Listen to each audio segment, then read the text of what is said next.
Graça, paz e alegria.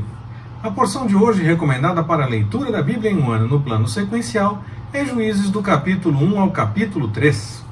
O início do livro já parece confirmar algo que eu digo a algumas mensagens. O livro de Juízes não se preocupa com a cronologia dos fatos. Fala o que aconteceu depois da morte de Josué, mas logo depois fala de eventos que aconteceram ainda em seus dias, como o presente de Caleb para sua filha, do qual nós já falamos lá no livro de Josué ainda. Fala sobre Jerusalém ser queimada pelos filhos de Judá, passado pelo fio da espada, mas os filhos de Benjamim não expulsaram os jebuseus de Jerusalém, habitando até o dia em que o texto foi escrito juntos. Contradição isso? Não. Aqueles que acham que isso é contradição, lamento, não tem nada a ver. O texto não se preocupa com a cronologia dos fatos, apenas se preocupa com os fatos em si. Eles aconteceram, ponto. Mas possivelmente em momentos diferentes. E Jerusalém é tomada de fato só nos dias de Davi. Só lá quando o rei Davi está já vivendo os seus dias é que Jerusalém é tomada de fato.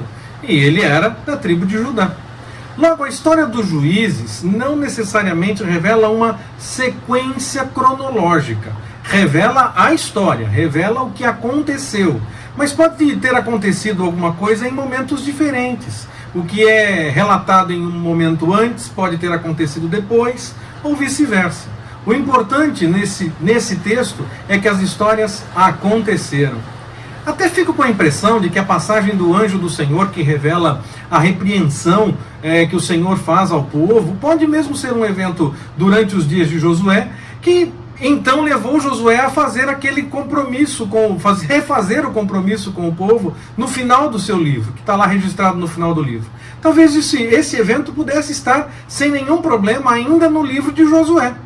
Até porque Juízes fala que depois que Josué morreu, aí fala desse evento e fala mais uma vez da morte de Josué. Então coloca o evento na ordem que parece que teria acontecido. Então, me parece de fato que esse evento poderia estar lá no livro de Josué antes desse evento do anjo que repreende o povo e diz que o povo vai ter problemas, essa coisa toda. Aquele evento poderia estar antes do momento em que Josué refez a aliança com o povo. O livro de Josué também, nessa porção que nós lemos hoje, fala a respeito de Otiniel. Ele volta para a história. Novamente, fala do casamento de Caleb e a sua filha com Otiniel, e fala também dele como um juiz que esteve cuidando de Israel por 40 anos.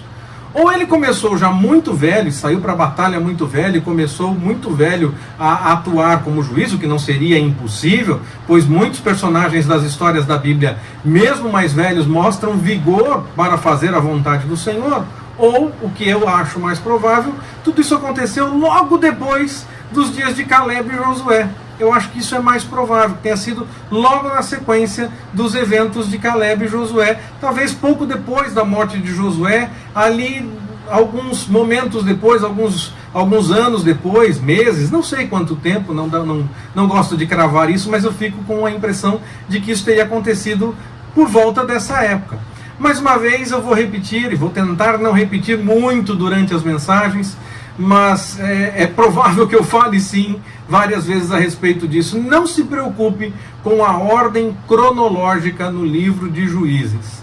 Apenas se preocupe com a história em si. O que a história revela. Se ela aconteceu antes ou aconteceu depois, não se preocupe com isso. E não pense também que os juízes cuidaram da nação toda o tempo todo. Eles poderiam sim ajudar a nação toda, mas muitos dos juízes agiram desde os dias de Moisés. Eles eram os chefes de 100, os chefes de 50 e por aí vai. Alguns tiveram mais destaque, e aí eles podem de fato ter ajudado a nação como um todo. Mas a grande maioria dos juízes nem nos chegou a nós as histórias deles. Nós nem sabemos muitas histórias dos vários juízes que de fato estiveram em Israel. Nós conhecemos as histórias dos que tiveram mais destaque, dos que foram mais famosos. Porque cada juiz agiu na sua tribo, talvez na sua própria cidade. E aí então nós não temos notícia de todos os juízes.